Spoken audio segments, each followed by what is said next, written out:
Indian telegraph act પ્રમાણે મોરબી જિલ્લામાં વિવિધ ટેલિગ્રાફ લાઇનની કામગીરી અત્યારે ચાલી રહી છે, જેમાં વિવિધ જોગવાઈઓ છે. જે પ્રમાણે 16(1) પ્રમાણે રાઇટ ઓફ વેની જે મંજૂરીઓ છે આપવામાં આવે છે. એ ઉપરાંત જે વળતર છે એ બાબતે સમિતિ દ્વારા વળતર નક્કી કરવામાં આવે છે. વળતર બાબતે કોઈ પણ ખેડૂતને અસંતોષ હોય તો ટેલિગ્રાફ એક્ટની કલમ 16(3) અંતર્ગત ડિસ્ટ્રિક્ટ જજ પાસે એ બાબતે પણ અપીલ થઈ શકે છે. જેટલી પણ કામગીરી અલગ અલગ ગામોમાં ટ્રાન્સમિશન બાબતે ચાલી રહી છે, એ તમામ કાયદાની રૂએ કાયદાની તમામ જોગવાઈઓનું પાલન કરીને કરવામાં આવી રહી છે.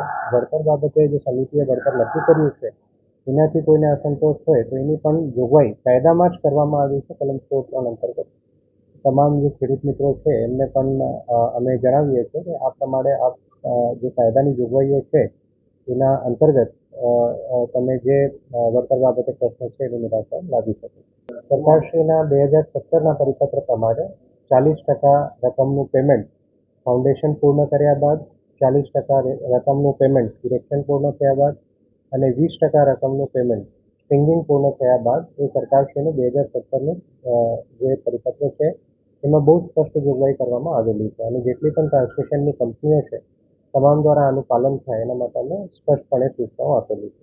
હા, એમાં પણ કોરિડોર સિવાયના એરિયાઝમાં જે નુકસાની છે એના માટે નુકસાનીનું પેમેન્ટ કરવાની પણ જોગવાઈઓ છે. એ બાબતે અલગથી વેલ્યુએશન કરીને એના પણ ચૂકવણી કરવામાં આવે.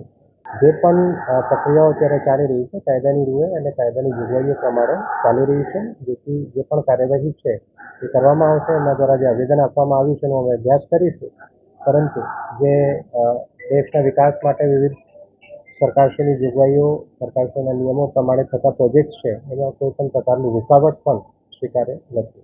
એમાં તો જે કાયદાની જોગવાઈઓ છે પ્રમાણે આગળની કાર્યવાહી થશે. આપને પહેલાં જ મેં આ બાબતે જણાવ્યું છે. અમારે ગામમાં હળવદ ટ્રાન્સમિશન લિમિટેડ એટલે કે અદાણી કંપનીની હેવી લાઇન 765 kV નીકળે છે. એ બાબતે કોઈ પણ પ્રકારનું વળતર કંપનીએ દીધું નથી. કલેક્ટર સાહેબના હુકમના આધારે પોલીસ પ્રશાસન અને કંપની બળજબરીપૂર્વક અમારા ખેતરમાં કામ કરે છે. એટલે અમે સાહેબને આવેદન દેવા એ આવ્યા હતા કે ભાઈ અમને જે તમે ટેલિગ્રાફ એક્ટ 1885 હેઠળ હુકમ કર્યો છે એ જ કાયદા મુજબ વળતર આપવામાં આવે, નહીં કે ગુજરાત સરકાર ઉર્જા વિભાગના પરિપત્ર પ્રમાણે. આ અમારી માંગ હતી. એટલે અમે ટ્રેક્ટર લઈને બધા ખેડૂતો આવેલા છીએ. 600-800 ખેડૂતો છે, આજુબાજુના ગામના છે. તમામ લોકોએ એમને સાથ સહકાર આપ્યો છે. જેને 1 વીઘા જમીન નથી ને એ પણ લોકો અહીંયા આવ્યા છે ખેડૂતના સાથે. એ તમામ લોકોનો આભાર વ્યક્ત કરું. અત્યારથી જ અમે પ્રતિક ઉપવાસ ઉપર બેસી જવાના છીએ. જેત પર અમે આવેદન આપી દીધું છે. 2 દિવસ પ્રતિક ઉપવાસ કરશું.